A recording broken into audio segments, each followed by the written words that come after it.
प्रभु तेरी वाणी जीवन की रोटी, नैनों की ज्योति अंधेरा मिटाती।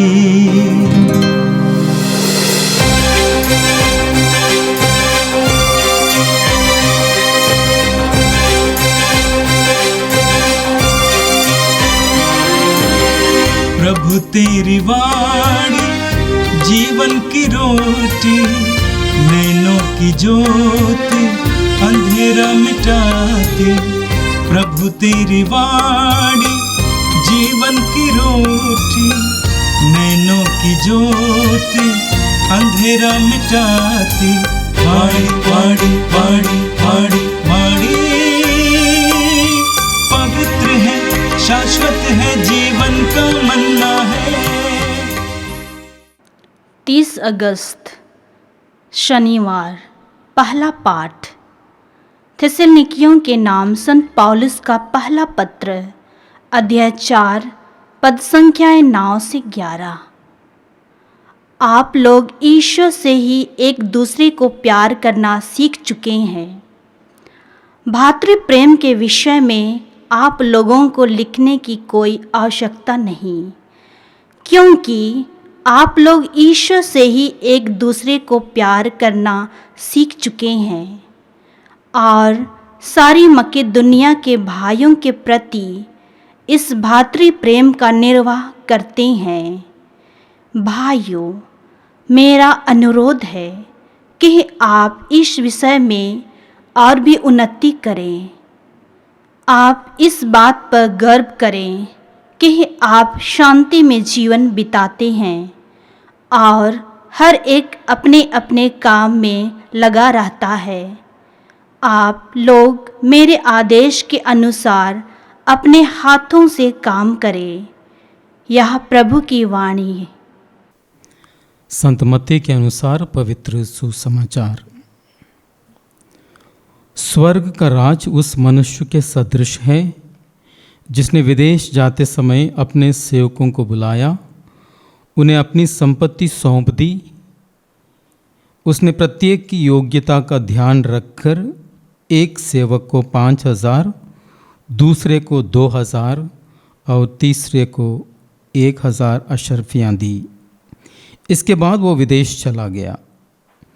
जिसे 5,000 अशर्फियाँ मिली थीं, उसने तुरंत जाकर उनके साथ लेन देन किया तथा और 5,000 अशर्फियाँ कमा ली। इसी तरह जिसे 2,000 अशर्फियाँ मिली थीं, उसने और 2,000 कमा ली। लेकिन जिसे 1,000 अशर्फियाँ मिली थी, वो गया और उसने भूमि खोदकर अपने स्वामी का धन छिपा लिया। बहुत समय बाद उन सेवकों के स्वामी ने लौटकर उनसे लेखा लिया। जिसे 5,000 अशर्फियाँ मिली थी, उसने और 5,000 लाकर कहा, स्वामी, आपने मुझे 5,000 अशर्फियाँ सौंपी थी। देखिए, मैंने और 5,000 अशर्फियाँ कमाई। उसके स्वामी ने उससे कहा, शाबाश भले और ईमानदार सेवक, तुम थोड़े में ईमानदार रहे, मैं तुम्हें बहुत पर नियुक्त करूँगा। अपने स्वामी के आनंद के सहभागी बनो। इसके बाद वो आया जिसे 2,000 अशर्फियाँ मिली थीं। उसने कहा, स्वामी, आपने मुझे 2,000 अशर्फियाँ सौंपी थी। देखिए, मैंने 2,000 और कमाई।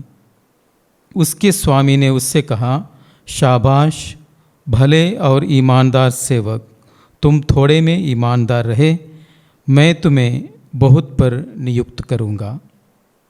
अपने स्वामी के आनंद के सहभागी बनो। अंत में वो आया जिसे 1,000 अशर्फियाँ मिली थी। उसने कहा, स्वामी, मुझे मालूम था कि आप कठोर हैं। आपने जहाँ नहीं बोया वहाँ लूनते हैं और जहाँ नहीं बिखेरा वहाँ बटोरते हैं। इसलिए मैं डर गया और मैंने जाकर आपका धन भूमि में छिपा लिया। देखिए ये आपका है, इसे लौटाता हूँ। स्वामी ने उसे उत्तर दिया, दुष्ट और आलसी सेवक, तुझे मालूम था कि मैंने जहाँ नहीं बोया वहाँ लूटता हूँ और जहाँ नहीं बिखेरा वहाँ बटोरता हूँ, तो तुझे मेरा धन महाजनों के यहाँ जमा करना चाहिए था। तब मैं लौटने पर उसे सूद के साथ वसूल कर लेता। इसलिए ये 1000 अशर्फियाँ इससे ले लो और जिसके पास 10,000 अशर्फियाँ हैं उसी को दे दो, क्योंकि जिसके पास कुछ है उसी को और दिया जाएगा और उसके पास बहुत हो जाएगा। लेकिन जिसके पास कुछ नहीं है उससे वो भी ले लिया जाएगा जो उसके पास है। और इस निकम्मे सेवक को बाहर अंधकार में फेंक दो, जहाँ वे लोग रोएंगे और दांत पीसते रहेंगे। प्रभु का दिव्य सुसमाचार है। हे प्रभु, तेरी स्तुति हो। प्रभु क्रिस्त में मेरे प्यारे भाइयों बहनों और बच्चों, आज के पहले पाठ में जो थिस्सलुनीकियों के नाम संत पौलुस के पहले पत्र से लिया गया है, अध्याय 4 पद संख्या 9 से 11 तक, संत पौलुस थिस्सलुनीकियों के उन निवासियों से आग्रह करते हैं कि वो एक दूसरे से प्रेम करना सीखें, और इसके लिए वो 3 मंत्र उनको सुनाते हैं आज के पहले पाठ में। सबसे पहली चीज़ वो कहते हैं, आप शांति में जीवन बिताएं। संत पौलुस ने ये बात उनसे क्यों कही, आप शांति में जीवन बिताएं? वो जानते थे कि अक्सर हम सभी लोग चिंतित रहते हैं, कई चीज़ों के बारे में चिंताग्रस्त हैं हम लोग, या कभी कभी हम लोग किसी चीज़ों में परेशान रहते हैं। कई बार हम लोग बीमारी के वजह से परेशान हैं, चिंतित हैं, या कई बार हम लोग हमारे भविष्य के बारे में चिंतित हैं, या कई बार हम लोग एग्ज़ाम्स के बारे में चिंतित हैं, कई बार हम लोग अब नौकरी के बारे में हम लोग चिंतित हैं। तो जीवन में कई चीज़ों के बारे में हम लोग चिंतित रहते हैं। एक तरह से हमें अपनी आंतरिक शांति हम लोग खो बैठते हैं। और दूसरी चीज़, जब हम लोग किसी को नुकसान पहुंचाते हैं और जो वो व्यक्ति भी हमारे ऊपर प्रहार करने लगता है, तब भी हमारी आंतरिक शांति खत्म हो जाती है। तो इसीलिए संत पौलुस हम सभी लोगों से आग्रह करते हैं कि आप शांति में जीवन बिताएं। नए व्यवस्था में भी प्रभु यीशु बार बार हमसे कहते हैं, चिंता मत करो, प्रभु पर विश्वास करो, तुम्हारा जी घबराए नहीं, डरो मत। इन सारे शब्दों के द्वारा प्रभु हम सबों को एक तरह से शांति में जीवन व्यतीत करने के लिए आग्रह करते हैं। हम शांति में जीवन तभी व्यतीत कर सकते हैं जब हम अपना संपूर्ण जीवन प्रभु को न्योछावर करते हुए, प्रभु को समर्पित करते हुए, प्रभु पर विश्वास करते हुए जब हम लोग जिएंगे, तब हम लोग अपना जीवन शांति से जी सकते हैं। तो सबसे पहले संत पौलुस थिस्सलुनीकियों के नाम उन निवासियों से अनुरोध करते हैं कि आप शांति में जीवन बिताएं। दूसरी बात वो उनसे कहते हैं कि आप अपने अपने काम में लगे रहें, यानी कि आप अपना काम ईमानदारी से करें। वो जानते थे कि कई लोग ऐसे हैं जो अपना कर्तव्य ईमानदारी से नहीं निभाते हैं, जो उनको करना चाहिए वो ईमानदारी से नहीं करते हैं। हो सकता है कि परिवार में अपना काम ईमानदारी से नहीं करते हैं, हो सकता है कि जो ऑफिस में काम करते हैं वो ईमानदारी से काम नहीं करते हैं। अलग अलग क्षेत्र में जो लोग जहाँ जहाँ काम करते हैं, हो सकता है कि उन्होंने देखा कि वो ईमानदारी से नहीं कर रहे हैं, तो इसीलिए उन्होंने कहा आप अपने अपने काम में लगे रहें, उस सारे कार्यों को आप ईमानदारी से करें। तो संत पौलुस हम लोगों से भी यही आग्रह करते हैं कि हम अपना काम ईमानदारी से करें। तीसरी चीज़ है, संत पौलुस कहते हैं आप लोग मेरे आदेश के अनुसार अपने हाथों से काम करें, अपने हाथों से काम करें, यानी कि आप अपना काम खुद करें, दूसरों के काम में हस्तक्षेप ना करें या दूसरों से ये ना बताएं कि हमारा काम आप करें। आपका काम आप स्वयं करें, ईमानदारी से करें। ये 3 मंत्र संत पौलुस थिस्सलुनीकियों को सुनाते हैं शांति में जीवन व्यतीत करने के लिए, अपना अपना काम ईमानदारी से करने के लिए और दूसरों के मामले में अनावश्यक हस्तक्षेप नहीं करने के लिए। और आज के सुसमाचार में हम लोगों ने देखा कि किस प्रकार वो स्वामी विदेश जाते समय अपने सेवकों को अशर्पियाँ देते हैं, 5,000, 2,000 और 1,000। और जिनको 5,000 और 2,000 अशर्पियाँ दी थी वो जाते हैं, मेहनत करते हैं और उसको दुगना बना देते हैं। और हम देखते हैं तीसरा व्यक्ति जो है, जिसको 1,000 अशर्पियाँ मिली थी, वो जाता है और उसको वो ज़मीन पर वो ज़मीन को खोद कर उसमें छिपा लेता है। क्यों करता है ऐसा? वो स्वयं जब स्वामी लौट के आता है वो कहता है मैं डर गया था। एक चीज़ है, वो डर गया था कि क्या होगा, वो अपना धन किस तरह व्यय कर पाएगा या उसको कैसे दुगना कर पाएगा, उसको उसके बारे में कोई आइडिया नहीं थी। वो रिस्क नहीं लेना चाहता था। और दूसरी चीज़ है, वो एक आलस्य था। He was lazy, that's the reason. वो मेहनत नहीं करना चाह रहा था, इसलिए जो उसको अशर्फियाँ मिली थी उसने जाके भूमि पर उसको खोद कर उसमें वहाँ पर छिपा लिया। और स्वामी के लौटने पर उसने जैसे उसको मिला था वैसे ही उसको उसके स्वामी को उसने दिया। लेकिन आज का सुसमाचार हम सबों से ये आग्रह करता है कि हम सभी लोगों को जो वरदान मिला है उसे हमें विश्वसनीय रूप से हमें इस्तेमाल करना है। और जब हम लोग इसका इस्तेमाल करते हैं वो दुगना हो जाता है। लेकिन अगर हम लोग डर के मारे उसका हम लोग उपयोग नहीं करेंगे, हम एक तरह से हार जाते हैं और हम लोग उसको आलस्य के नाते या डर के नाते हम लोग उसको छिपा देते हैं। हमारी प्रतिभाओं को हम देख लें, जितना हम लोग उसका उपयोग करेंगे उतनी प्रतिभाएं हमारे जीवन में उजागर होती जाती हैं, बढ़ती जाती हैं। हो सकता है कि एक शिक्षा के रूप में एक शिक्षा का वरदान हो सकता है, या एक संगीत का गाने का वरदान हो सकता है, प्रार्थना करने का वरदान हो सकता है, या सेवा करने का वरदान हो सकता है। इन वरदानों को जितना हम लोग उपयोग करेंगे उतना वो गुण, वो प्रतिभाएं हमारे अंदर बढ़ती जाएंगी। अगर हम इसका इस्तेमाल नहीं करेंगे, जो है वो भी हम लोग उसको भी हम लोग खो बैठेंगे। तो हम हो सकता है कि डर के मारे या हमारे आलस्य के नाते हम लोग उसको खो देते हैं। लेकिन हम लोगों ने एक एडवर्टाइजमेंट में सुना है, डर के आगे जीत है। वो तभी संभव है जब हम उस डर के बावजूद भी मेहनत करते हुए हम लोग आगे बढ़ेंगे, तब हम जीत को हासिल कर पाएंगे। बोर्ड एग्ज़ाम के समय में कई बार हम लोगों ने सुना है कि बच्चों ने हिंदी पेपर छोड़ दिया, मैथ्स पेपर छोड़ दिया, केमिस्ट्री पेपर छोड़ दिया। कई सारे बच्चों ने छोड़ दिया। क्यों? उनके अंदर एक डर था कि वो अगर वो एग्ज़ाम लिखने के लिए जाएंगे तो वो फेल हो जाएंगे।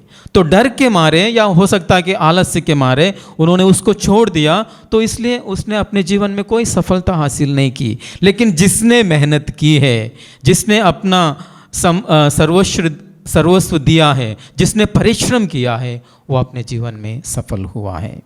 तो इसीलिए आज का ये सुसमाचार हम सभी से एक तरह से आग्रह करता है, हम सभी को ये संदेश देता है कि हमें जो वरदान ईश्वर ने दिए हैं उन वरदानों का हमें सदुपयोग करना है, परिश्रम करना है। उसका उपयोग हम लोगों को एक दूसरे की भलाई के लिए करना है, एक दूसरे के प्रति प्रेम प्रकट करने के लिए करना है। आज हम लोग कलीसिया में संत यूफ्रेसिया का त्यौहार मनाते हैं। यूफ्रेसिया एक भारतीय संत है। संत कुरियाकोस चावरा द्वारा स्थापित उस समाज में एक सिस्टर है, कार्मेलाइट समाज में एक सिस्टर है। उन्होंने क्या किया? उन्होंने कोई बड़ा कार्य तो नहीं किया है, लेकिन उन्होंने अपने जीवन में प्रभु के पवित्र हृदय के प्रति प्रेम प्रकट किया है, माता मरियम के प्रति प्रेम प्रकट किया है। सतत वो प्रार्थना करती थी और एक सिस्टर बनने के बाद भी प्रार्थना उनके जीवन का महत्वपूर्ण योगदान था। कई सारे लोग उनके पास आते थे, प्रार्थना करने के लिए आग्रह करते थे, वो उनके लिए प्रार्थना करती थी, उनके लिए काउंसलिंग करती थी, उनके लिए एक तरह से आध्यात्मिक दिशा दे रही थी उनके जीवन में, बस इतना करने के लिए कि वो ईश्वर पर भरोसा रखते हुए अपना जीवन व्यतीत करें। तो आज जब हम लोग इन तीनों विषयों पर मनन चिंतन कर रहे हैं, संत पौलुस के उस पत्र पर और संत मत्ती के उस सुसमाचार पर और संत यूफ्रेसिया के इस जीवन पर जब हम लोग मनन चिंतन करते हैं, संत पौलुस हमें सिखाते हैं कि प्रेम को केवल शब्दों में नहीं बल्कि हमारे रोज़मर्रा के कार्यों में भी दिखाने की आवश्यकता है। साथ ही साथ सुसमाचार हमें सिखाता है वरदानों को आलस या डर के मारे हमें दबाना नहीं चाहिए, उन्हें उपयोग में लाने से वो फल देने लगेगा। और संत यूफ्रेसिया हमें सिखाती है कि प्रार्थना, विनम्रता और सेवा के जीवन में भी ईश्वर की महिमा होती है। तो हमें अपने आप को प्रश्न करते हुए ये पूछना है सबसे पहले कि मेरे पास कौन से वरदान हैं, ईश्वर ने मुझे कौन कौन से वरदान दिए हैं और इन वरदानों को मैं कैसे सदुपयोग कर रहा हूँ या कर रही हूँ। क्या इन वरदानों को मैं दूसरों की भलाई के लिए प्रयोग कर रहा हूँ या कर रही हूँ? क्या मैं इन्हें दूसरों की भलाई के लिए उपयोग करना संभव है या मैं डर के मारे या आलस्य के कारण मैं इन प्रतिभाओं को इस्तेमाल नहीं कर रहा हूँ या नहीं कर रही हूँ? क्या मेरा जीवन प्रेम और विश्वास में बढ़ रहा है? तो आइए आज के दिन हम लोग मनन चिंतन करें। संत पौलुस, प्रभु यीशु और संत यूफ्रेसिया हमें एक ही शिक्षा देते हैं, प्रेम और विश्वास योग्यता में अपने वरदानों का उपयोग करना। यदि हम ऐसा करेंगे, निश्चित ही प्रभु यीशु से ये वचन सुनने को हमें मिलेगा कि शाबाश भले और विश्वास योग्य सेवक, स्वामी के आनंद में प्रवेश कर। तो आइए हम लोग प्रार्थना करें। हे सर्वशक्तिमान पिता परमेश्वर, हम आपको धन्यवाद देते हैं क्योंकि आपने हमारे जीवन को भरपूर प्रतिभाओं से, वरदानों से भर दिया है। हम आपसे क्षमा की याचना करते हैं, कई बार इन वरदानों का सदुपयोग हम लोग ने नहीं किया है। अपने जीवन में डर के मारे या आलस्य के मारे हम लोग ने अपनी प्रतिभाओं का सदुपयोग नहीं किया है। दूसरों की भलाई के लिए, दूसरों के प्रति अपना प्रेम प्रकट करने के लिए हम लोगों ने इसका उपयोग नहीं किया है। शांति में हम लोगों ने अपना जीवन व्यतीत नहीं किया है।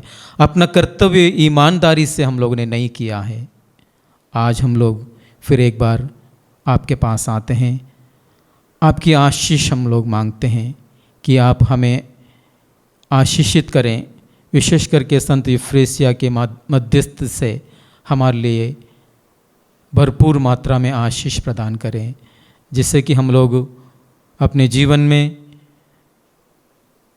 कठिन परिश्रम करते हुए आगे बढ़ें। आपने जो वरदान, जो प्रतिभाएं हमें दी हैं, उसे हम लोग दिन प्रतिदिन बढ़ाते जाएं, दूसरों के हित में हम लोग उसको प्रयोग करते रहें। ये प्रार्थना हम करते हैं हमारे प्रभु क्रिस्त के द्वारा, आमीन। प्रभु तेरी वाणी जीवन की रोटी, नैनों की ज्योति अंधेरा मिटाती। वाणी वाणी वाणी वाणी वाणी पवित्र है, शाश्वत है जीवन